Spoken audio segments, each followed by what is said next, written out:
Thank you so much to yourself and the Energy Council Canada for the invitation to speak here today. I am going to speak to what I consider our most important asset in the Canadian electricity industry. And despite the passion shown by my esteemed colleagues who spoke earlier, sorry, John, it's not SMRs or any of the physical capital assets or technologies that we do get excited about. It is the people. Those who are actually responsible for the innovation in the sector, who are driving the transformation all around us. Now, our role at Electricity Human Resources Canada is to keep the lights on by preparing and empowering a world-class workforce for the entire electricity industry. And I think as a national nonprofit, we're unusual insofar as we bring together all of the stakeholders in the sector. So employers, educators, labor, policymakers, and others all working together to ensure that we do have a workforce that is safety focused, that is highly skilled, that is diverse and productive. And we conduct the labor market research to understand the supply and demand labor needs for the sector, and then translate that into actionable programs to actually fill the identified gaps. Now, as you've heard this morning, the Canadian energy industry is in a state of flux, of course.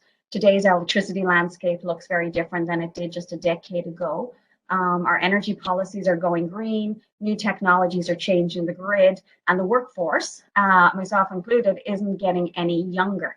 Now, those major trends have one thing in common, and that is the need to build teams with the skills to manage the power systems of the future.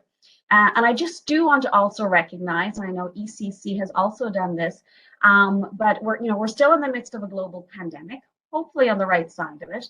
But that pandemic has really reinforced the importance of the people at the heart of this sector, those who work to keep the lights on 24/7, 365 days a year. And our industry has been incredibly resilient throughout the past 22 months. And I think our leaders have really ensured that our lights and power stayed on and our workers stayed safe. But however, the drivers that were impacting the industry and its workforce existed before the pandemic, and they're still very relevant today.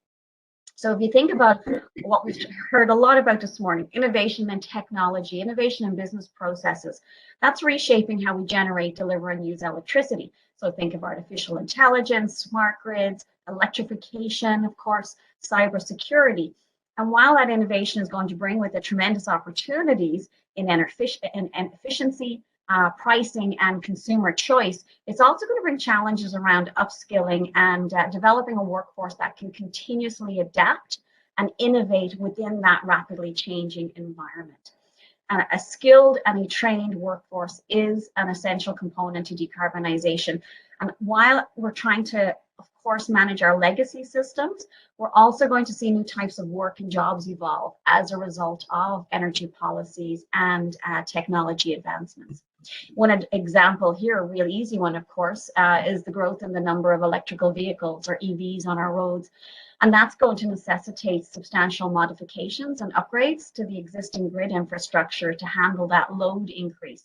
And of course, when we move to buildings, be that energy efficiency refits or new build, there's going to be new jobs created along the manufacturing supply chain.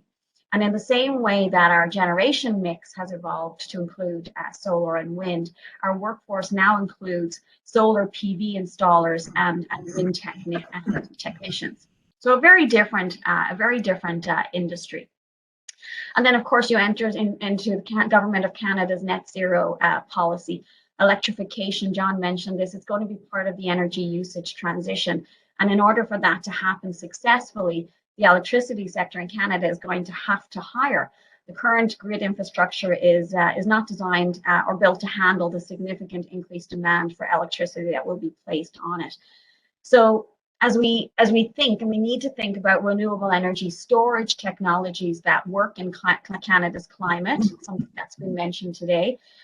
We need to think about SMRs, but we need to remember that each of these proposed solutions has unique skills and competency challenges. We're going to need more trades folks.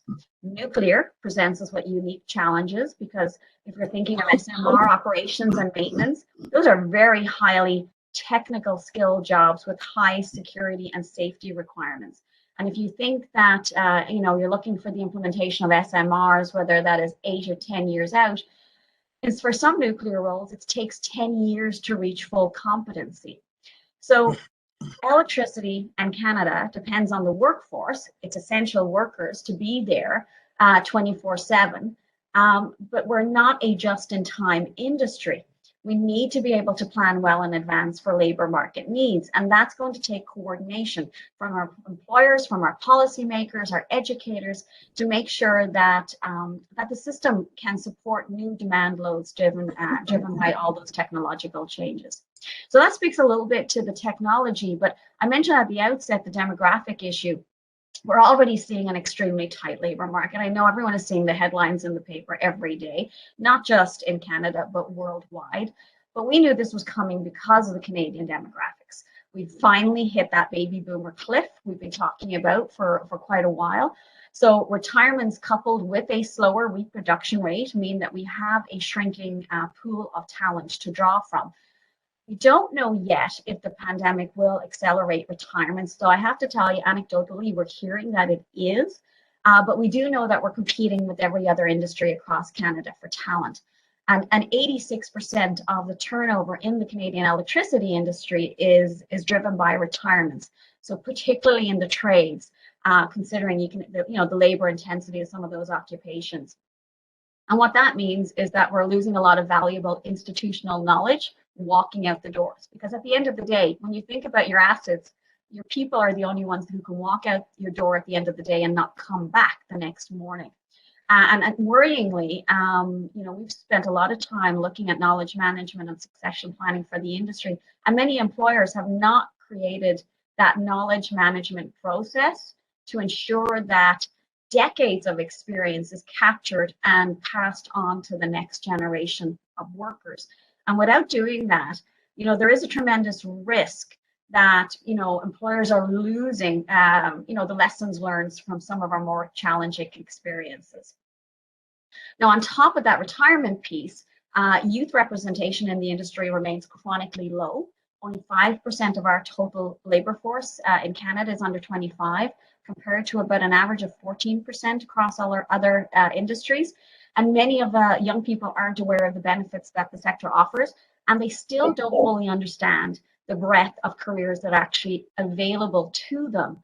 And this is a surprise because while they very much support the big changes that are going to address climate change and a zero carbon future, they're excited about renewable energy technology and EVs, etc.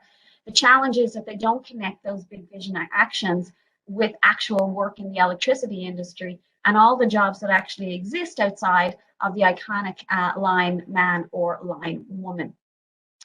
Indeed, our sector has struggled to build diverse workplaces that represent the population of the country that we serve. And EHRC has long promoted the values of diversity, equity, and inclusion. And we know that it's critical to address this for many reasons.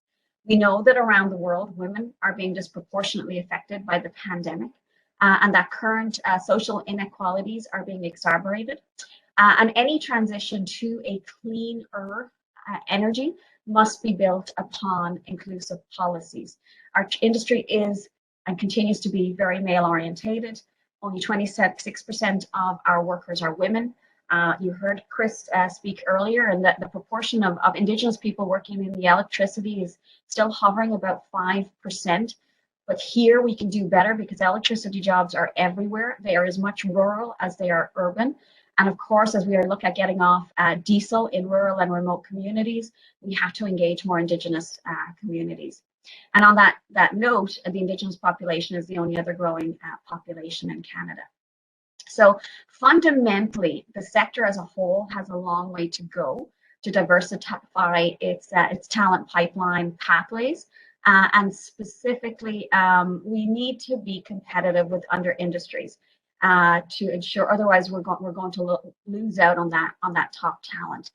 And we can't continue just to hope things will get better. We actually need to do something about it, to be intentional about it, because developing a culture of inclusion takes commitment and intention. And we have a shared responsibility to make that happen. And just a quick plug here for EHRC's leadership accord for diversity, equity, and inclusion. the goal of which is to increase inclusion in the industry for all groups. So we need to be proactive in our approach to workforce management. If we are not, we face two risks. Potential employees go elsewhere. It is a competitive labor market in every industry across the country. We have skill gaps. If we can't find people with the right skills to fill the job, that will be very detrimental for the productivity, safety, and reputation of our industry. But on the positive side, we do have a fantastic story to tell in the Canadian electricity industry.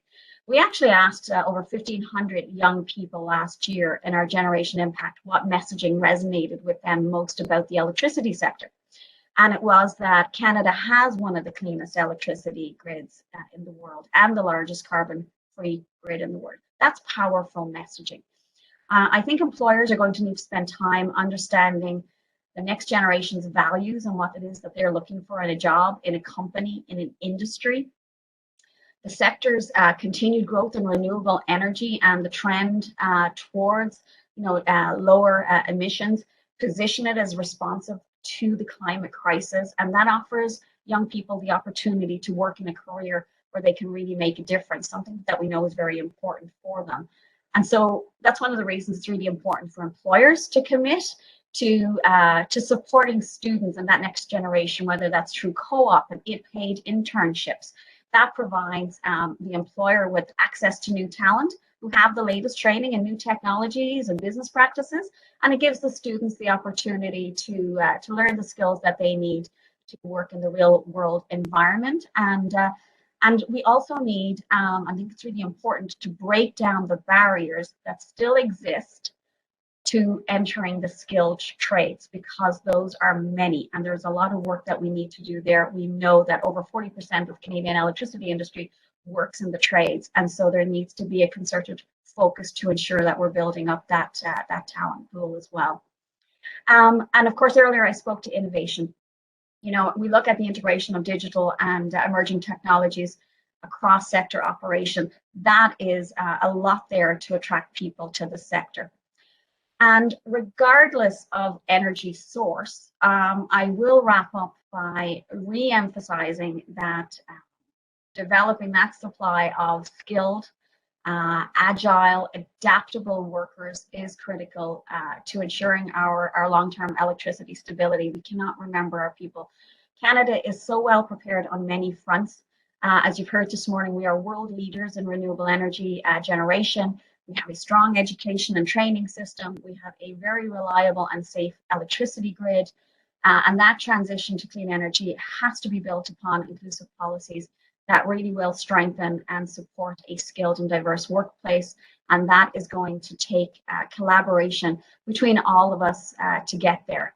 And really, we need to continue to be leaders in things such as electrification, developing policies that support labor mobility. It's a big country, and credential recognition, and supporting a world-class workforce that thrives on innovation. So with that, I will wrap that up, Jacob, and more than happy to answer a few questions. Thanks so much, Michelle. Great way to end things, talking about the people who make it all real. I am always seized by the fact that, we are the second largest country in the world by land mass, and we have the population of Poland, Morocco, or California stretched across it. And we are a major energy producer of all different types. And my memories of my career in this industry are ones of labor shortages. When I was a kid, we had labor shortages with the first boom that happened with the oil sands back in the 80s. And then I lived it in my career in the 2000s. So I'm kind of always looking at the energy sector as, do we have enough human beings? Do we have enough people in Canada to do what's asked of us, what's needed of us? And I also think of some bright spots. I mean, you look at Indigenous employment. I mean, the number one employer of Indigenous people in Canada is our oil and gas industry. And the majority of that actually happens in the oil sands. So there are things that we can learn from each other on how to do better, how to involve more people, and how to meet the challenge that's asked of us. So excellent comments on where we've come from, where we need to go. Folks on the panel, questions for Michelle about labor. I do, Jacob. I've got a question for Michelle. Michelle, thanks for bringing forward yet another, very significant challenge for our nation as we try to make this transition. Right, this whole discussion this morning has really highlighted a number of these things that we're going to have to do in parallel or unison over the next 5, 10, 15 years as we try to make this transition. And certainly this is an important one. Would you mind just touching kind of in a little bit more specifically on the notion of a just transition? I think you kind of approached it obtusely in a few ways, but there's this transition is going to require some industries, having less people involved with it as we grow involvement in other industries, right?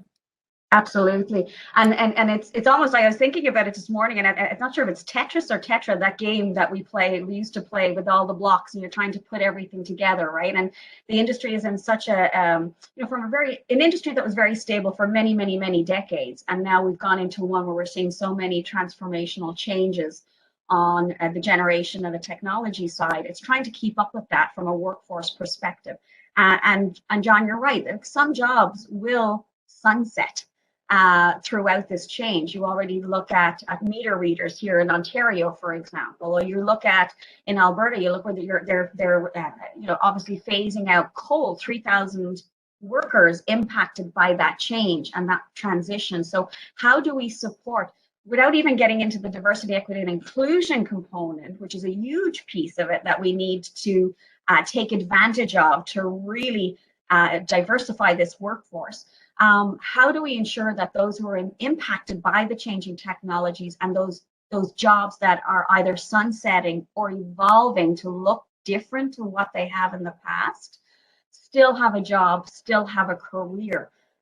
So we've actually at EHRC mapped every single competency that is required to work in the Canadian electricity industry. And we've actually developed a competency framework that will allow those who are impacted and still have maybe 10, 15, 20 years to work in the industry to be able to navigate their career. And maybe they are moving from a coal occupation to a renewable, something in the renewable sphere. So it's trying to support that transition as well, because it's not just those 3,000 workers that, for example, that are being impacted. It's the communities and their families that are also impacted. It's got that trickle down effect as well too. So that's just something else to keep in mind, as well as the part that, we do really need to, and I always try to look at these things with the silver lining.